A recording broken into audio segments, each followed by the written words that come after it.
Bonjour, bonsoir, bien-aimés dans le Seigneur, selon le temps qu'il fait là où vous vous trouvez. Je vous souhaite encore la bienvenue au sein de notre groupe, la Maison du Grand Roi. Je suis Maël Kombina, votre humble serviteur. Et je tiens encore à vous rappeler que le programme que vous êtes actuellement en train de visionner n'est autre que le banquet royal, qui est un programme à l'initiative de l'Église pour la miséricorde intergénérationnelle, la réconciliation et la restauration par les Écritures saintes, conduite par le Coma Ministry. Le rendez-vous que vous assistez actuellement est le banquet royal, bien-aimé, qui est un des programmes à l'initiative de Coma Ministry au sein du groupe La Maison du Grand Roi.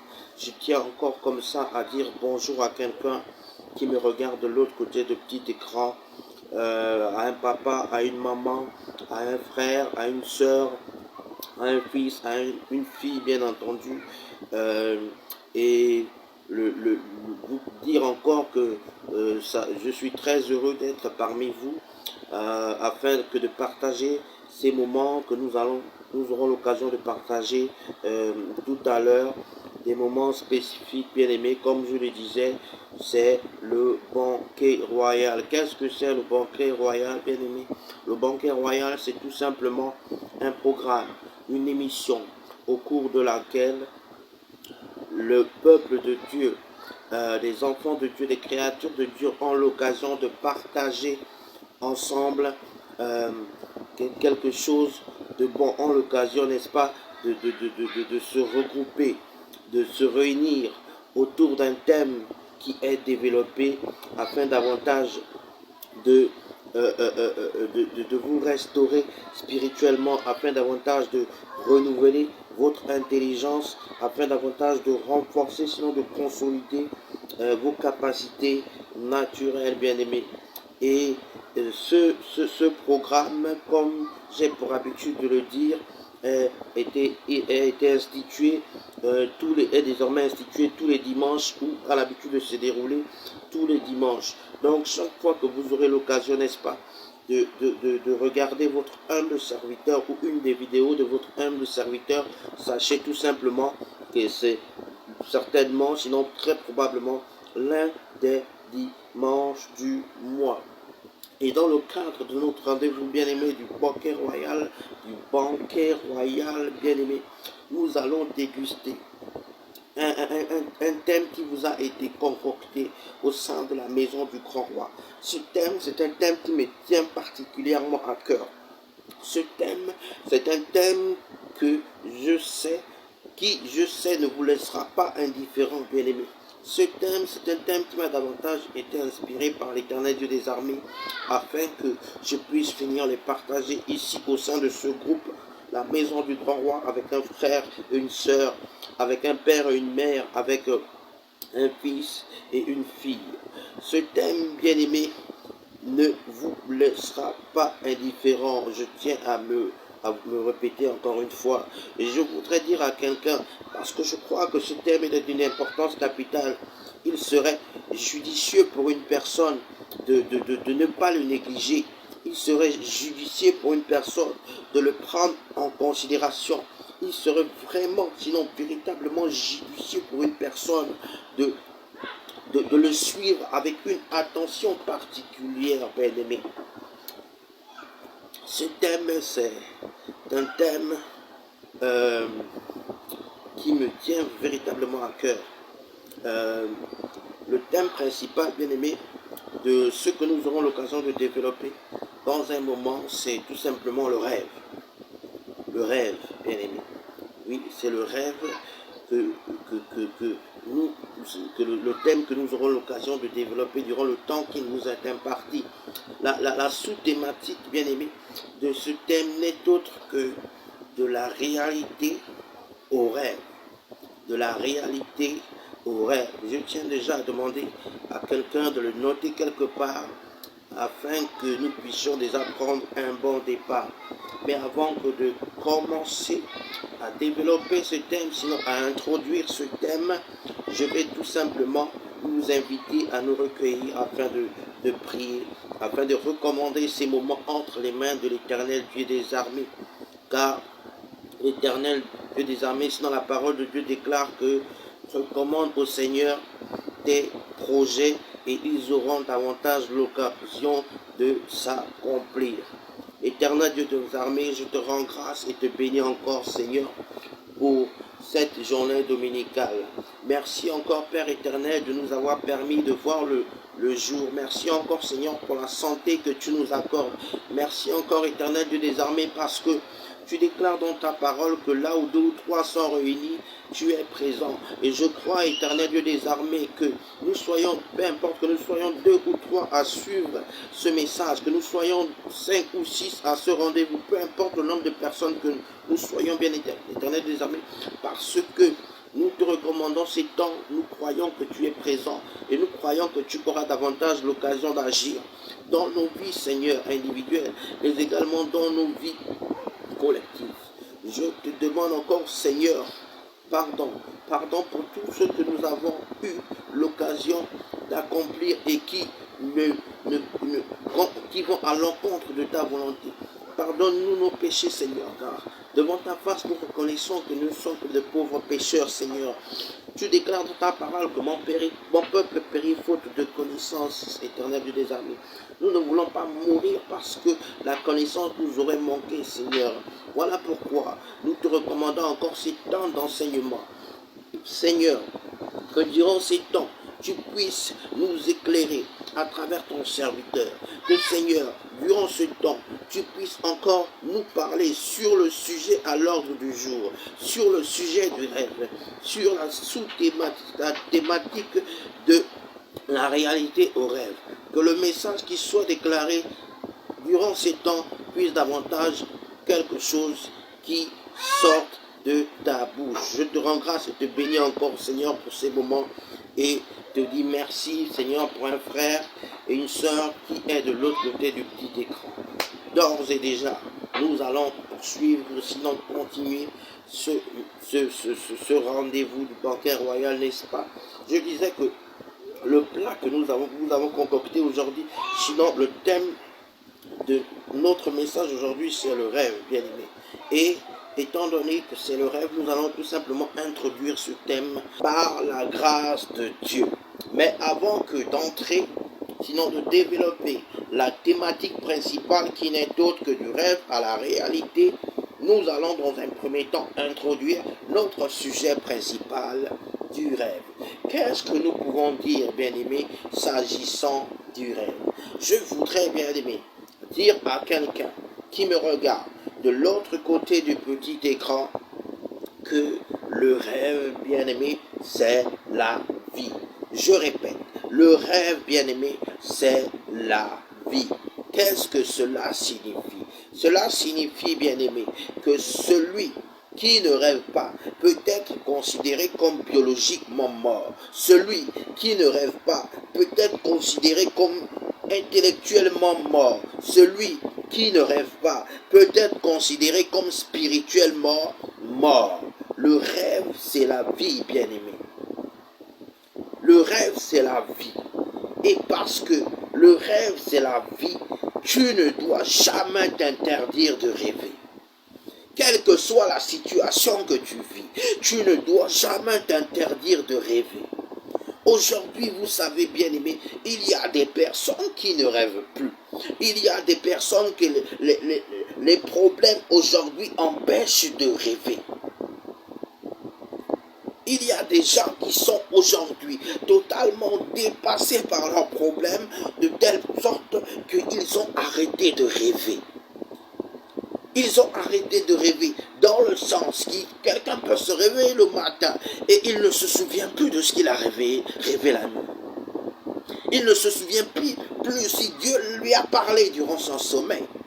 Il ne se souvient plus si un ange lui est apparu durant son sommeil, si un ange lui a communiqué des instructions durant son sommeil. Les gens aujourd'hui ont arrêté de rêver de telle sorte qu'ils n'arrivent plus à se mettre en perspective.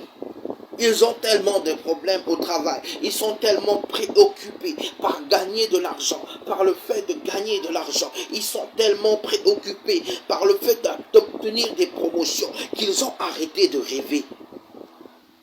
Qu'ils ont arrêté d'avoir des idées, des idées hors du commun.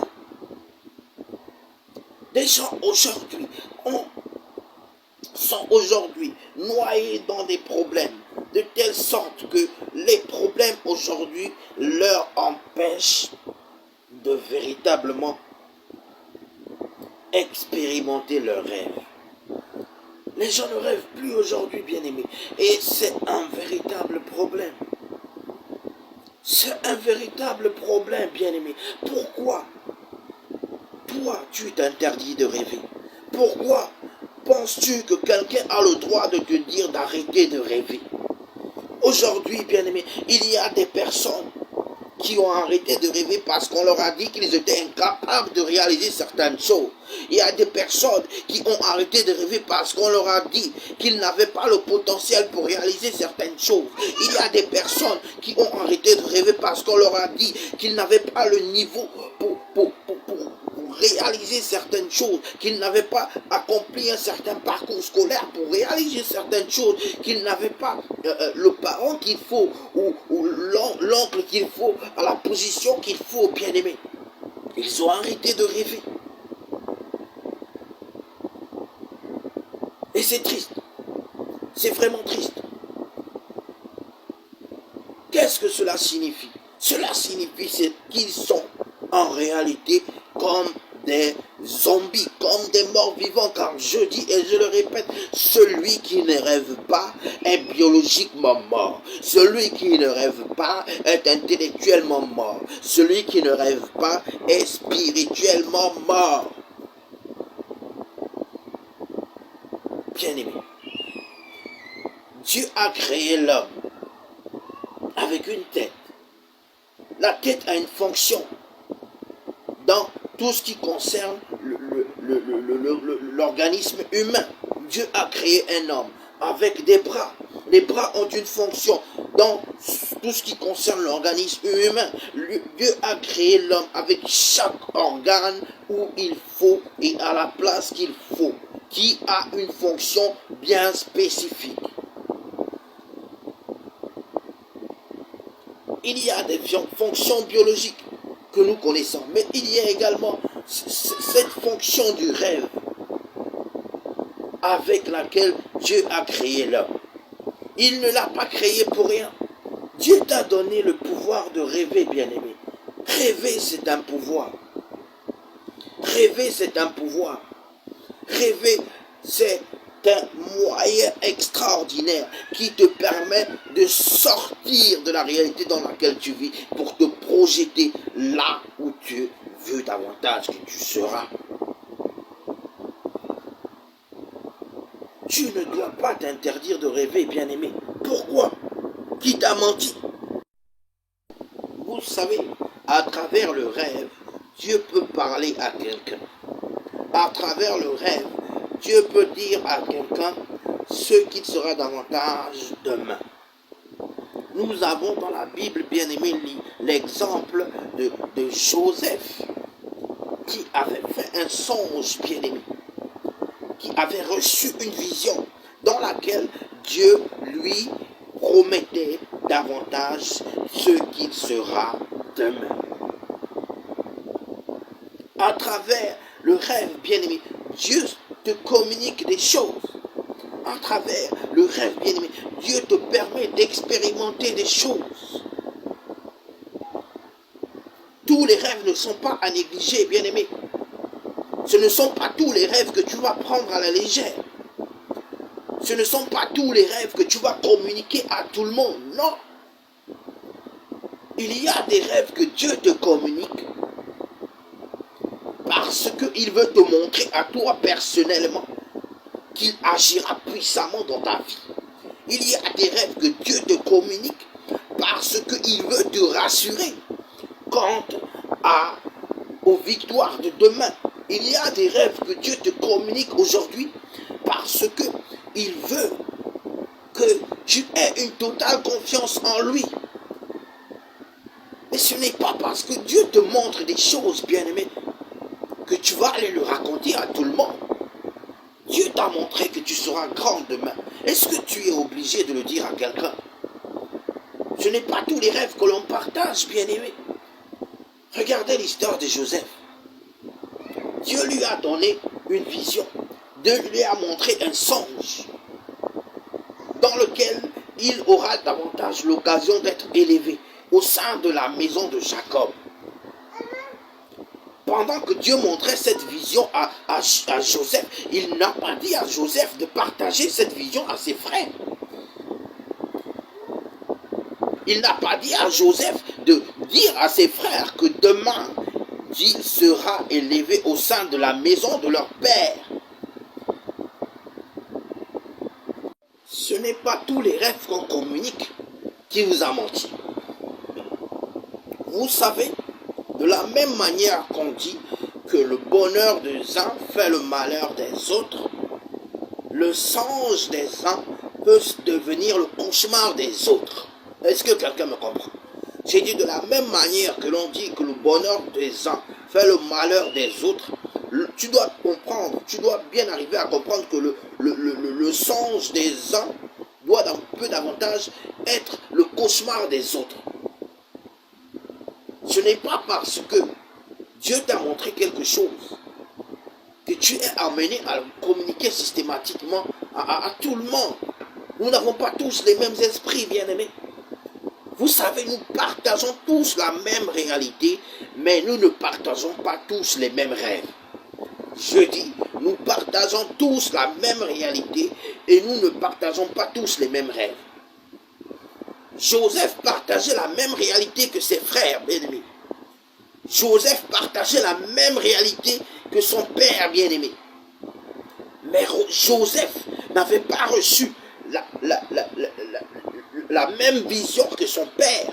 Joseph n'avait pas reçu la même vision que ses frères. Joseph, bien-aimé, représente dans la Bible l'autorité par la position. Joseph représente dans la Bible l'autorité par la position. Jacob, son père bien-aimé, représente l'autorité spirituelle bien-aimé dans la Bible. Joseph ne pouvait donc recevoir les mêmes rêves que Jacob. Joseph ne pouvait donc recevoir de la part de Dieu les mêmes visions que Jacob. Jacob avait sa destinée. Jacob avait son parcours. Joseph également avait sa destinée. Joseph avait son parcours. Regardez l'histoire de Joseph. Il a reçu une vision du Seigneur. Une vision dans laquelle Dieu le montre être le centre du monde, de la maison de son Père. Une vision dans laquelle Dieu le montre que les membres de sa famille s'inclineront devant lui. Une vision dans laquelle Dieu le montre qu'il sortira sa famille du désert. Une vision dans laquelle Dieu le montre qu'il a été choisi parmi ses frères.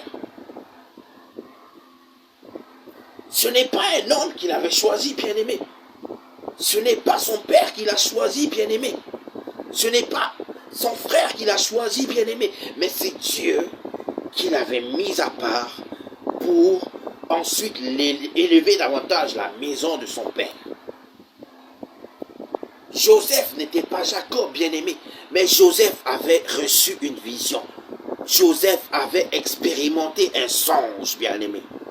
Et pas à une seule reprise, à plusieurs reprises. Dieu le parla. Joseph était un petit garçon à première vue ordinaire, mais qui avait davantage reçu de la part de Dieu un don exceptionnel. Joseph était un petit garçon ordinaire, mais qui avait davantage reçu de Dieu des qualités exceptionnelles, des attributs exceptionnels. Parmi ses attributs, il y avait le don d'interprétation des rêves. Parmi ses attributs, il y avait le don d'interprétation des rêves. Joseph n'était pas passé par une école particulière pour interpréter les rêves. Mais Joseph avait reçu ce don par la grâce de Dieu. Joseph avait reçu ce talent par la grâce de Dieu.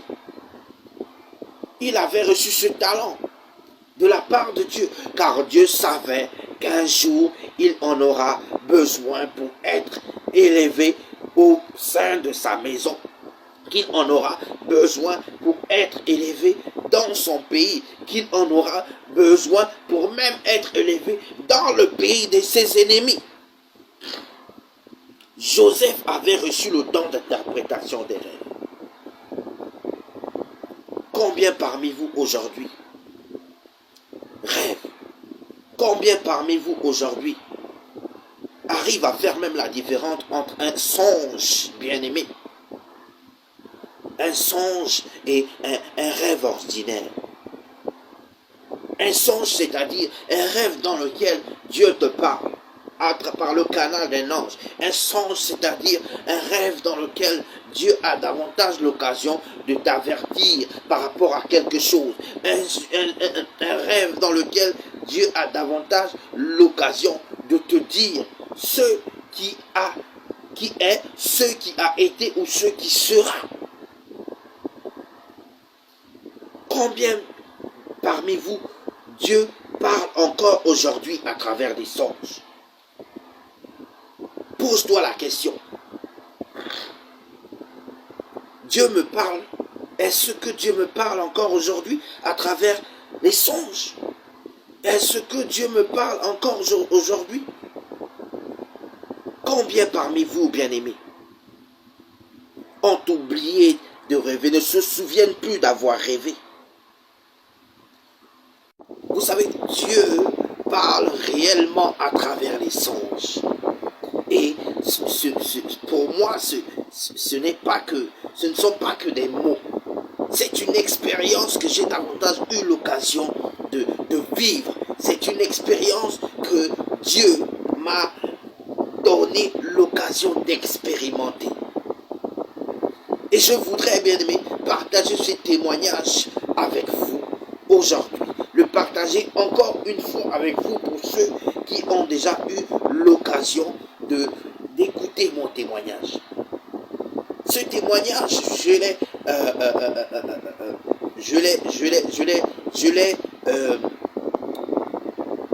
l'ai résumé, autant pour moi, dans un audio. Je l'ai résumé autant pour moi dans une œuvre qui a été par la suite retranscrite, n'est-ce pas, par une voix de synthèse vocale. C'est ce témoignage que je voudrais inviter un frère ou une sœur à écouter attentivement.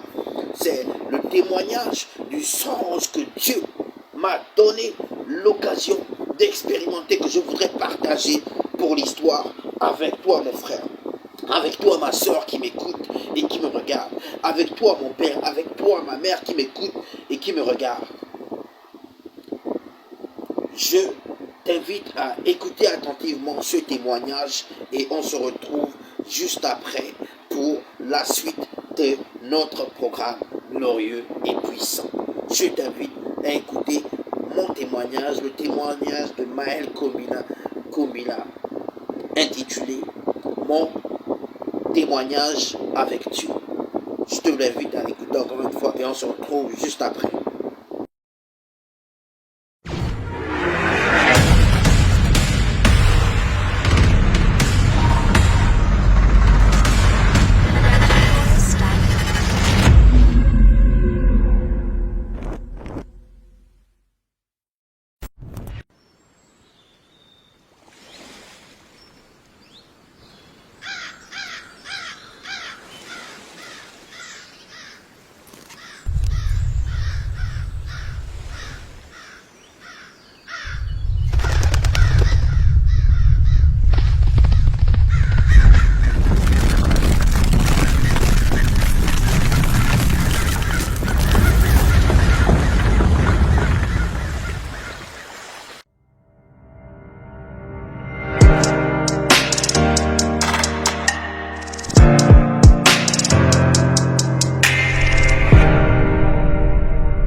Voici le témoignage de Coma, le grand métaux réformiste, extrait de la pierre du petit David des frères de l'Évangile. Titre, moi, mes 3 dimensions et mes 3 vies dans l'ordre du Kéro. Ma première vie, première naissance. En qualité de personne, donc de fan du royaume en puissance, qui suis-je? À moins de me tromper, j'ai toujours été vivant. Du moins dès les premières secondes de grossesse de maman. Comme la plupart de mes semblables, je suis né un jour ordinaire. Quelque part, peut-être tard, issu d'un père et d'une mère.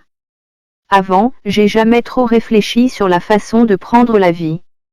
Mais aujourd'hui, c'est différent car le petit garçon a grandi. J'ai l'âge de la raison, autrement dit du raisonnement. Du pourquoi, du comment est apparu le commencement. Pour ma part, je pense que les débuts de ce poème, que j'eus écrit alors même que je fus adolescent, en classe de 3e, résument parfaitement ma première vie. Ma seconde vie, ma seconde naissance. En qualité de personnage en Christ, donc de légende du royaume en puissance. Elle commence en 2006 pendant la période estivale, alors que je fus allé rendre visite à ma mère dans ma ville natale, Port-Gentil, capitale économique du Gabon, comme chaque année d'ailleurs, depuis qu'elle s'était définitivement séparée de notre père. Cette nuit qui aurait dû être une nuit de sommeil ordinaire à l'image d'une personne normale, n'en fut paradoxalement pas une, comme il en était de coutume, pour moi depuis ma naissance, car en réalité le jeune garçon que je fus n'eut connu que des nuits cauchemardesques et tourmentées. Car le jeune garçon que je fus en vérité extrêmement maladif et d'une fragilité excessive.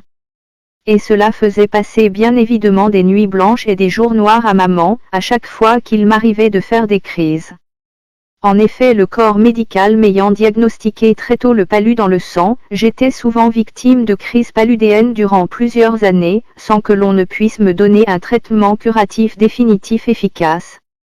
À ces crises s'ajoutait le fait que je m'évanouissais souvent subitement de manière brutale et sans explication rationnelle apparente, convaincante pour mes parents en général, et maman en particulier. Ainsi mon état de santé incertain et instable faisait que je passais plus mon temps entre les hôpitaux, les églises, les tradipraticiens, gangas, les marabouts qu'à la maison ou à l'école. Cela peut paraître étrange et inconvenant pour certains, mais qui m'auraient connu à cette époque-là, auraient forcément compris les démarches entreprises par maman, qui n'avait qu'un objectif principal, c'est celui de trouver une solution durable pour moi à tout prix, afin que je survive, afin que j'aie enfin une vie de petit garçon normal. Je fus très jeune, c'est vrai, mais je comprenais parfaitement les enjeux de cette bataille que livrait ma mère courageusement, contre vent et marée, tant avec les anomalies que les médecins m'avaient diagnostiquées, qu'avec l'esprit de mort d'alliance insoupçonnée et occulte qui réclamait ma vie au coucher mais aussi au levant, matin, midi, soir et toutes les nuits. Cela fut tellement récurrent que personnellement, mon esprit, contrairement à celui de maman, s'était déjà véritablement accommodé de cette situation, à cette vie de calvaire et d'angoisse quotidien. Mais cette nuit d'été 2006, quelque chose se passa qui bouleversa à jamais mon existence, qui changea radicalement la trajectoire de ma destinée. En effet, pendant mon sommeil partiel, durant la nuit, alors que presque comme toutes les nuits, je fus poursuivi par cet esprit de mort, que, à titre de rappel, j'avais l'habitude de s'aimer quasiment tout le temps en songe, grâce à mon endurance, ma vitesse de pointe, mon agilité, mon énergie, ma vitalité particulière, dont je fus assez fier d'ailleurs, car elle m'avait toujours réussi. Mais ce soir-là, quelqu'un ou quelque chose avait décidé de mettre fin à mon arrogance en provoquant ma chute brutale. Une chute qui semblait les prémices d'une mort certaine. En effet, en plein songe, alors que je fuyais cet esprit de mort, mon pied heurta violemment une pierre de manière inattendue, ce qui me fit chuter automatiquement, me fit me retrouver à même le sol. Choqué, en même temps un peu perdu, une pensée me traversa alors subitement l'esprit, il m'a eu, je suis fini. Cette phrase, avec un peu de recul aujourd'hui, voulait tout simplement dire que lorsque mon cousin avec qui je dormais cette nuit-là, car nous partagions le même lit, se réveillerait au petit matin, il trouvera assurément mon corps, pâle et sans vie. Du moins pour moi, ce fut une évidence, j'en avais l'intime conviction. Il me semblait que j'avais de mon point de vue épuisé toutes mes cartes, et que la partie avec cet esprit de mort arrivait à son terme en ma défaveur. Étant donné que j'étais sûr que la mort était venue me chercher, je fis ce que je n'avais osé faire jusqu'à présent, c'est-à-dire regarder pour une ultime fois derrière moi, afin de voir enfin le visage de mon poursuivant. Ce que je vis alors, du sol où j'étais me glaça le sang et me laissa sans voix. Je vis devant moi, durant ce songe, durant mon sommeil partiel, une créature d'un rouge mat, de taille imposante, se tenant fermement devant moi avec deux cornes immenses qui surplombaient son crâne. Le regardant droit dans les yeux, je fus à la fois impressionné, effrayé mais aussi paradoxalement hypnotisé et captivé par sa présence malsaine. Bien qu'elle se trouvait à environ 2 mètres de moi, je pouvais lire dans le regard de la bête, comme une ferme détermination de finir ce qu'elle et moi on avait commencé, c'est-à-dire la partie, dont il avait prévu en sortir vraisemblablement vainqueur. Comme une volonté manifeste d'en découdre avec le petit garçon que je fus et de l'adulte que j'étais censé devenir, de terminer une tâche que ces démons et esprits de maladie ont été incapables de mener à bien. Une chose était sûre, il était venu pour moi, et il ne repartirait aux enfers qu'avec moi, à ses côtés, car mon étoile brillait trop pour que je vive sur terre en homme libre, au cœur des États dont il tente de prendre possession de manière illégitime en y positionnant ses serviteurs, œuvrant pour la domination du mal sur le bien sur la terre. C'est dans cette optique qu'il commença à faire un pas, puis 2 et 4 vers moi. Toujours au sol, paralysé et à sa totale merci, j'avais tout au fond de moi accepté mon sort car je ne priais point, ni ne tentais point de repousser sa progression. Pour ma part j'étais cuit, j'en étais profondément convaincu. C'est alors que l'impensable se produisit. Il se figea soudainement et arrêta volontairement sa marche vers moi. À environ 1,30 m de ma position, il stoppa net sa progression. C'est alors que je me dis dans mon fort intérieur, il n'avance plus. Il a manifestement pris peur de moi. Un sentiment de fierté commença à animer mon esprit qui commença à reprendre vie et à jubiler intérieurement.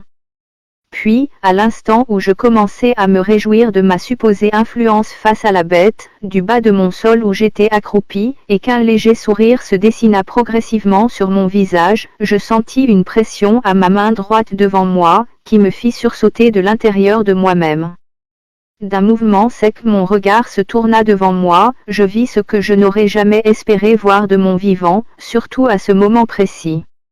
D'abord une forte lumière, puis une main, puis une toche blanche éclatante, une barbe toute blanche puis un visage juste devant moi. Je fus d'abord confus, car je ne savais pas quelle était l'origine de cette force qui me tint brusquement la paume de la main, de la nature de cette entité, et quelles furent ses intentions réelles vis-à-vis de moi. Sans l'avoir au préalable regardé, j'eus alors le réflexe de vouloir retirer mon bras, mais cette créature me serra très fort ma main, comme pour me dire, que tu peux te débattre comme tu veux, mais je ne suis pas venu te prendre par la main, pour te lâcher ensuite aussi facilement. Je regardai alors devant moi et je fis juste au-dessus de ma petite tête ce qui m'a tout de suite semblé être un ange de lumière.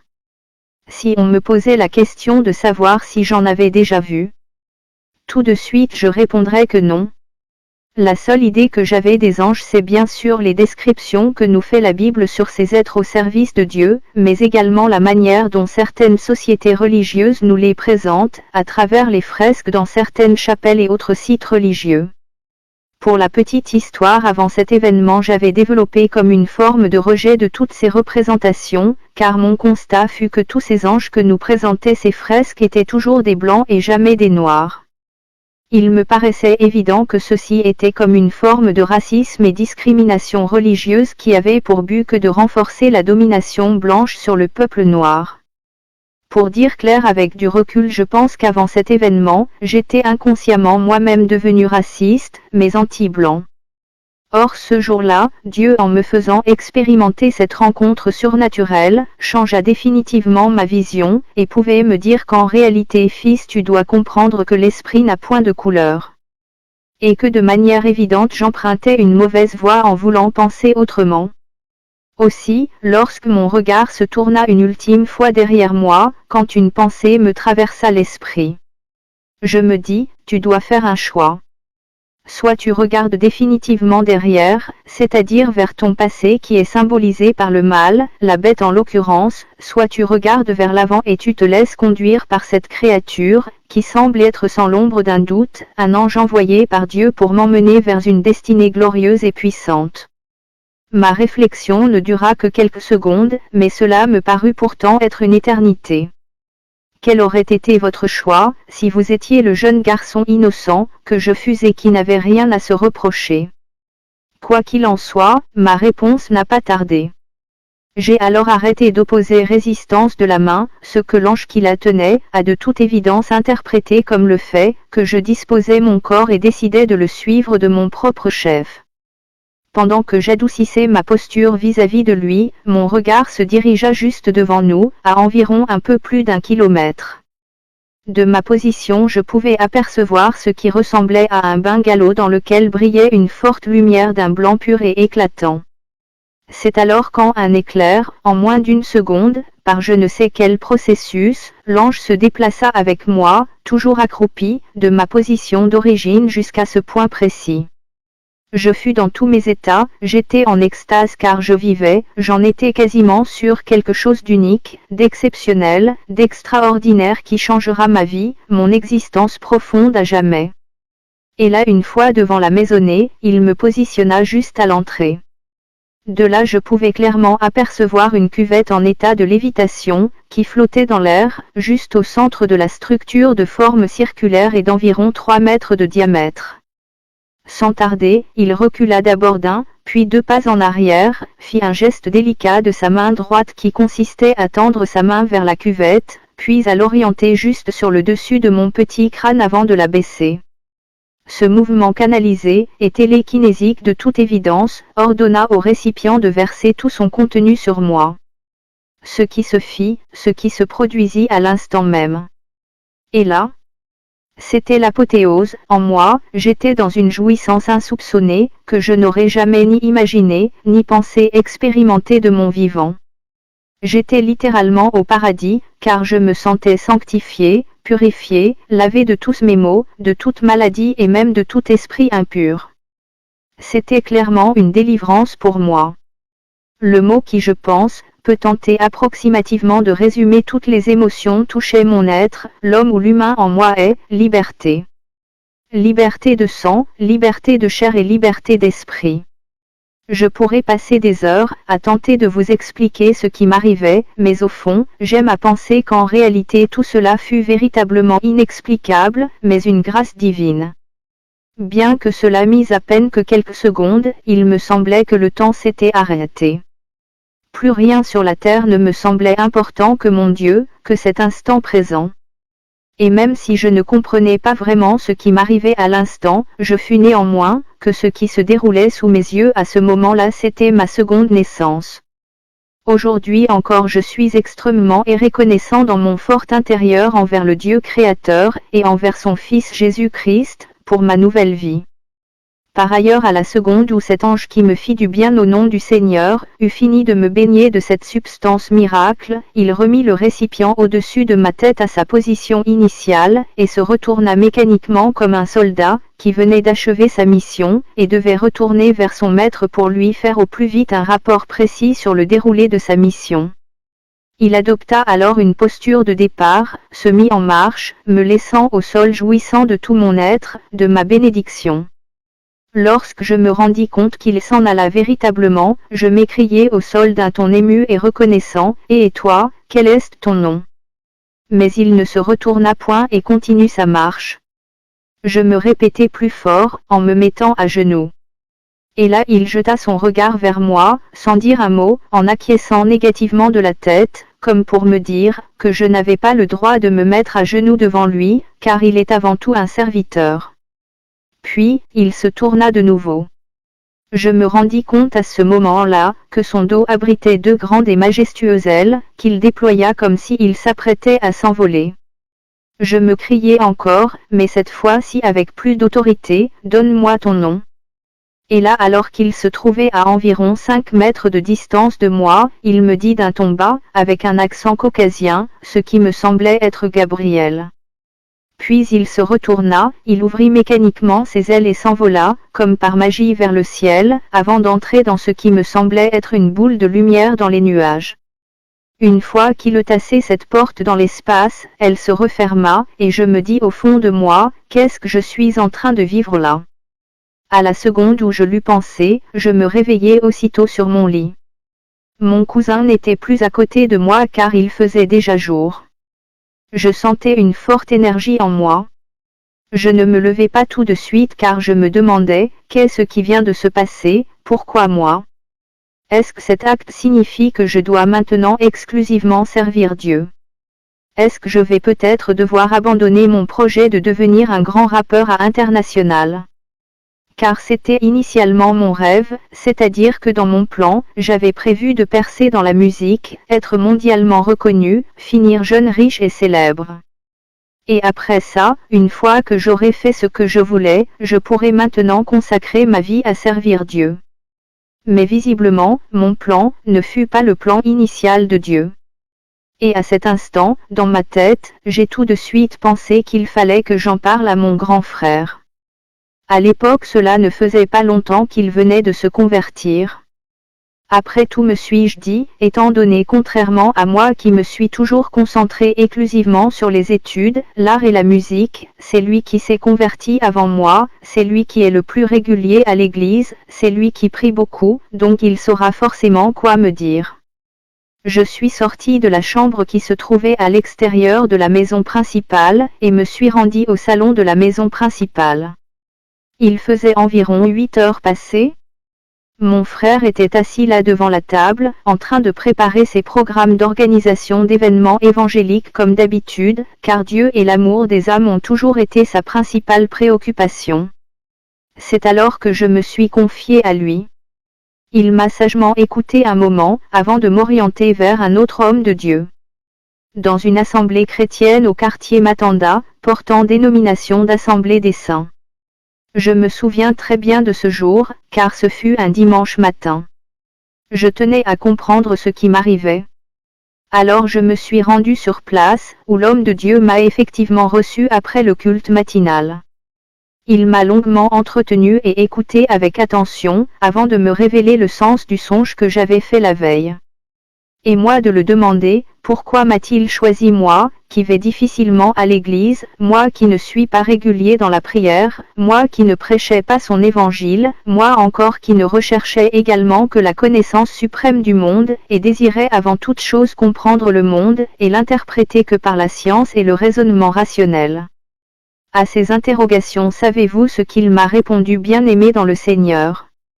Alors même qu'il répondait à mes interrogations, j'eus comme un flash, je me remémorais mon songe, encore frais dans ma tête, notamment lorsqu'avant de s'envoler vers l'éclatante lumière dans le ciel, cet ange qui avait manifesté peu d'engouement lorsqu'il me donna son nom, me regardait en acquiesçant négativement de la tête, comme s'il voulait me dire, tu n'es pas encore prêt.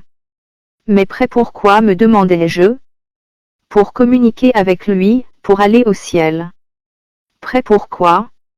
Avec le recul aujourd'hui, je me dis que peut-être, qu'il voulait juste me dire, que certes j'ai reçu mon baptême de l'esprit, mais ma transformation n'est pas encore totalement complète, car même si cette initiation me donnait comme un sentiment de puissance et d'invincibilité, il me faudrait me montrer humble et accepter de recevoir mon baptême d'eau d'un homme de Dieu de haute dimension.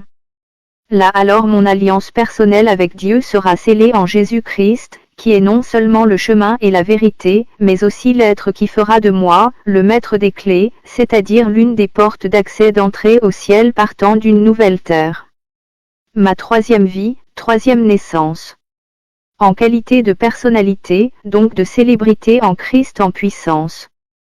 Que puis-je partager avec vous s'agissant de ce jour-là, où Dieu me fit grâce de recevoir mon baptême d'eau durant l'année 2016? Juste, du moins, il me semblait ce jour-là, comme un air de déjà-vu encore une fois, car cette expérience fut pour moi, et ce fut plus qu'une évidence, la matérialisation d'un acte qui avait déjà eu lieu dans le ciel, plusieurs années en arrière avec l'ange envoyé par l'Éternel le Dieu des armées, pour me délivrer de l'esprit de mort, qui planait dans ma vie, dès ma naissance jusqu'à mon baptême de l'esprit. avant de m'immerger dans l'océan, lorsque l'homme de Dieu, le prophète Souala Haveli, me posa la question de savoir si désormais j'étais enfin prêt à accepter totalement Jésus-Christ comme mon seul Seigneur et Sauveur, et ainsi de le servir en esprit et en vérité, de marcher sur ses pas, tout en contribuant à l'édification du royaume de Dieu sur la terre et dans le ciel. Je mesurais pleinement la dimension de cet acte de baptême, et de la nécessité pour moi de me conformer à la volonté de Dieu, de m'engager à son service de tout mon âme et de tout mon être. Je n'hésitais donc pas une seule seconde à répondre par « Oui, je le veux », car je voulais vraiment sceller mon alliance avec Dieu par Jésus-Christ de Nazareth, et lui remettre enfin ma destinée entre ses mains pour qu'il en prenne le plein contrôle et qu'il me place sous son manteau protecteur. Et par la grâce de Dieu il en a été ainsi. Et depuis que je suis en alliance personnelle et collective avec lui, je dois dire qu'il m'a immensément béni, et ce n'est pas encore fini. Il est mon compagnon fidèle qui ne m'a jamais abandonné quelles que soient les saisons, quel que soit le temps et les circonstances. Il m'a permis de me rapprocher de lui, et de sa connaissance universelle qui libère de tout esprit d'aliénation et de diversion. Il m'a ramené sur le chemin de la vérité, m'a permis de tendre vers la voie de la droiture, d'être le porte-voix à sa justice céleste, qui ne souffre d'aucun manquement ou impair, d'aucun préjugé, d'aucune récrimination des hommes.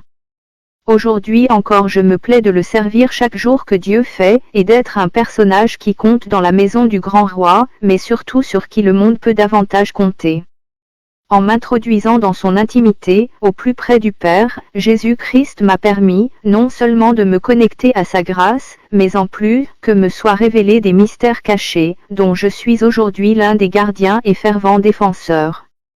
Aujourd'hui encore, je lui suis infiniment reconnaissant pour tout ce qu'il a fait dans ma vie, qu'il m'a permis d'accomplir, d'abord en tant que personne ou en qualité d'être, en tant que personnalité ou en qualité d'homme, mais également en tant qu'humain ou en qualité de personnage, au service de l'édification du royaume de Dieu sur la terre et dans le ciel. Ma prière à cet instant est qu'il fasse avec vous ce qu'il a fait avec moi, sinon plus, si cela n'a déjà été fait. Le conseil que je peux en toute humilité me permettre de vous donner est, aimez les hommes, mais attachez-vous à Dieu, car il ne change pas, il demeure le même hier, aujourd'hui et éternellement. Que Dieu vous bénisse abondamment et fasse en sorte que vous soyez vous-même un véritable témoignage vivant au service de votre lignée, de votre famille, de vos proches, des nations, de l'humanité tout entière pour la gloire de Dieu, notre Seigneur et Maître au nom puissant de Jésus-Christ. Amen.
Je bénis encore le Seigneur, l'Éternel Dieu des armées, pour ce témoignage, pour cette expérience qu'il m'a permis de vivre il y a encore quelques années.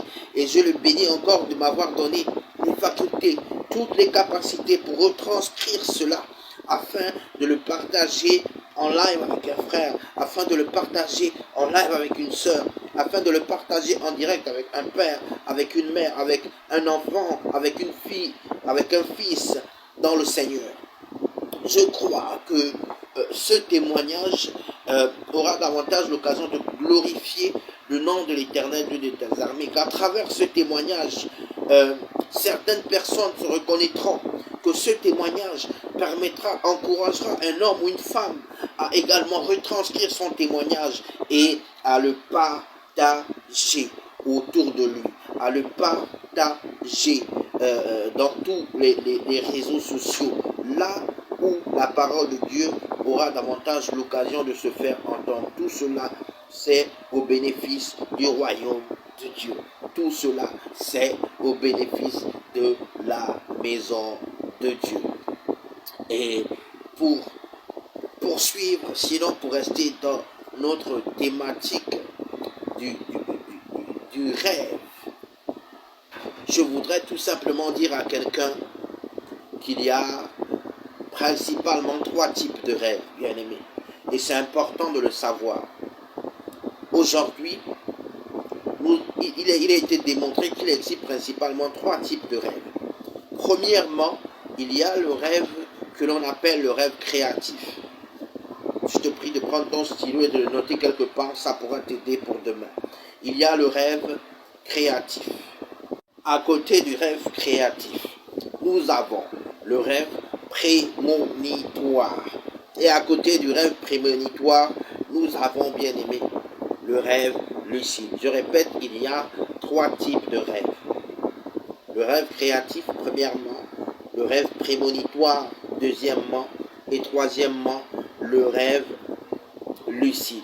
C'est ces 3 catégories de rêves, sinon ces 3 types de rêves que nous aurons l'occasion d'étudier à travers cette série d'enseignements que je vais vous proposer au sein de la maison du grand roi.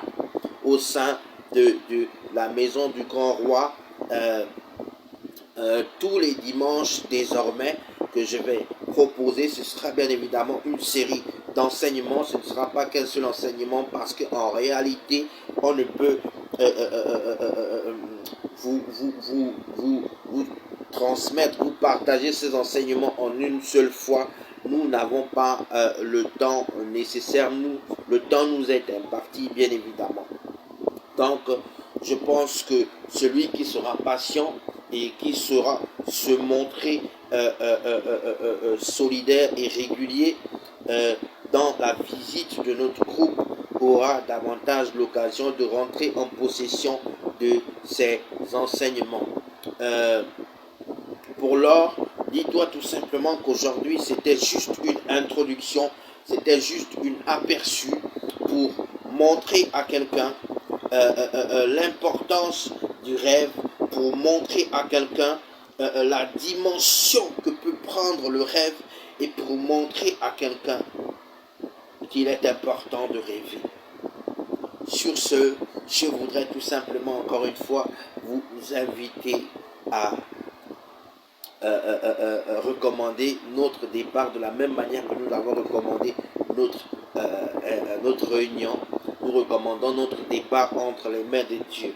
Éternel Dieu des armées, je te rends grâce et te bénis, Père, pour ces moments que j'ai passés avec un frère, avec une soeur, avec un père, avec une mère, avec un enfant. Éternel Dieu des armées, dans le Seigneur, je te bénis parce que je crois que ce que nous avons partagé ici, c'est véritablement ta parole. Ce que nous avons partagé ici est véritablement le fruit de ta volonté.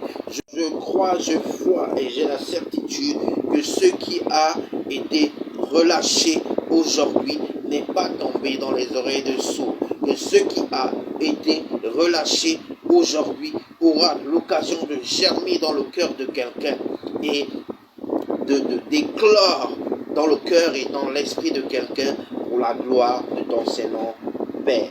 Je te recommande encore notre départ.